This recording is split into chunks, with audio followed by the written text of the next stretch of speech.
Hello. So 1 plus 1 is equal to 2. Smaller numbers add up to give us bigger numbers. Smaller problems, little problems add up to give us the big and massive problems you have today.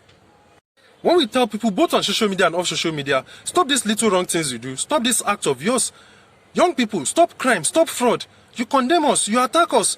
You ask us why we're not talking about politicians, why we're not talking about government officials, why we're not talking about the level of corruption in government offices. Forgetting that all these vices are as a result of other vices. All these vices are products of other vices. All these vices are complements of other vices.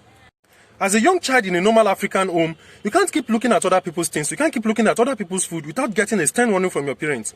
That is if you are lucky. And if you are unlucky, a dirty slap. This is because they believe this act is covetous. And as time goes on, you will later be developing a want for those things, such that if you don't get it, you start developing some dangerous thoughts in your head, such as theft. So they break it in embryo, they break it in its bud by stopping you from being covetous at the beginning. So let me give this hypothetical illustration. Let's say, for example, a parent has 2 children. The older child grew up to become an armed robber, and the smaller child started up being covetous, looking at other people's things, looking at other people's food. Then the parent disciplined the smaller child for looking at other people's things. Will you tell such a parent that, oh, stop beating the young child, Jare, face your older child that is an armed robber? Will you tell the parent that? All these things start somewhere. These things are complements of one another. The problem didn't start big. It started as small problems coming together to form the bigger problem. Little problems come together to become robust. So when we tackle smaller problems, stop telling us to stop. Stop telling us to face the bigger problems. All these problems have to be stopped at the bud. All these problems have to be stopped at the embryo.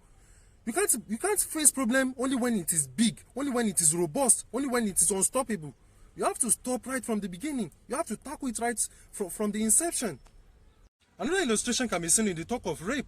When we talk against rape, we say also talk against indecent dressing, also talk against the widespread of pornography, but you object.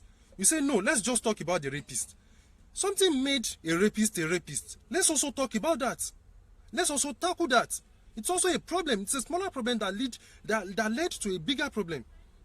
And some people will say, what do you mean indecent dressing? Don't they rape people that are fully clothed? You see, there's something about the brain and fantasy.